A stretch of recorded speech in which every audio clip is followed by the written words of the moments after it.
निकलेगा, आज नहीं तो कल निकलेगा, अर्जुन के तीर साथ मरुस्थल से भी जल निकलेगा। ये कविता ने मुझे हमेशा कड़ी मेहनत करने के लिए प्रेरित किया है। एक युवा को हमेशा यही सिखाया जाता है कि हम सचमुच प्रयास करेंगे तो हम कुछ भी कर सकते हैं। एक युवा के नेता के तौर पर युवाओं के मुद्दा मेरे लिए हमेशा सर्वोपरि हैं। आज मैं एजुकेशन सिस्टम और नीट जैसे इम्पोर्टेंट एग्ज़ाम के पेपर लीक की गंभीर समस्याओं पर चर्चा करने के लिए खड़ी हूँ।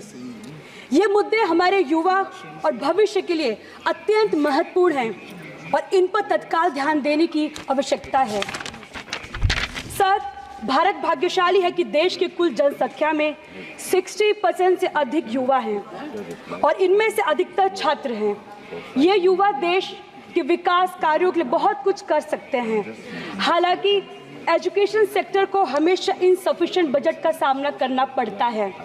सरकारी वादे भले ही बहुत बड़े होते हैं, लेकिन वास्तविकता में मैं इन वादों को पूरा करते हुए नहीं देख रही हूँ। इसका सीधा असर सरकारी स्कूलों और कॉलेज की व्यवस्थाओं पर पड़ता है, खासकर ग्रामीण क्षेत्रों में। सरकारी स्कूल में शिक्षा की भारी कमी है। भर्ती प्रक्रिया में ट्रांसपेरेंसी कमी के कारण शिक्षा नहीं मिल पा रही है लोगों को। इससे छात्र को क्वालिटी एजुकेशन पे असर पड़ रहा है। सर, किसी भी परीक्षा के पेपर लीक से लाखों छात्रों की मेहनत पर बेकार हो जाती है। मेरे प्रदेश उत्तर प्रदेश के पुलिस कांस्टेबल परीक्षा 2024 और यूपीपीएससी ARO पेपर लीक जैसे उदाहरण दिखाते हैं कि एग्जामिनेशन सिस्टम में गंभीर खामियां हैं। Sir, in this digital age where the world is moving towards technology advancement, our school lack basic technology facilities. The situation is particularly bad in rural areas. It is imperative to connect students with modern technology so they can compete globally. Sir, the repeated incidents of paper leak weaken the trust of students and parents in the government and the education system. Such incidents indicate the serious flaws in our examination system, which need immediate rectification. The National Testing Agencies has faced significant criticisms for delay in the conducting exams, which has serious implications for students. These delays means that students are experiencing delayed admissions in their college, which resulted in shortened semesters, impacting their academic progress, leading to a situation where 2-year postgraduate degrees are effectively taking 1.5 years to complete. This burden disproportionately affects the students from economically and socially weaker background, who face additional challenges due to extended timelines and financial pressures associated with delayed admissions.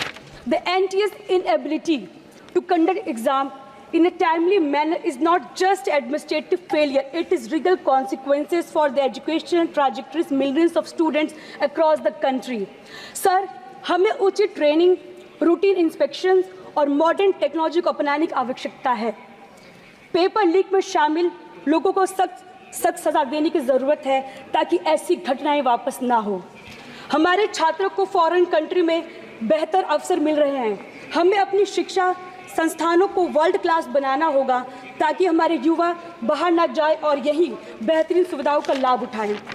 अंत में मैं सरकार से आग्रह करती हूँ कि education system और एग्ज़ाम के कंडक्ट में सुधार के ठोस से ठोस कदम उठाए जाए, जिससे हमारे स्टूडेंट्स का भविष्य सुरक्षित होगा और देश की प्रगति सुनिश्चित होगी।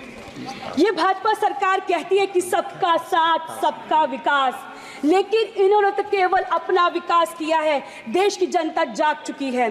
पीडीए के मान सम्मान में कि डकैती की रक्षा केवल इंडिया गठबंधन कर सकती है।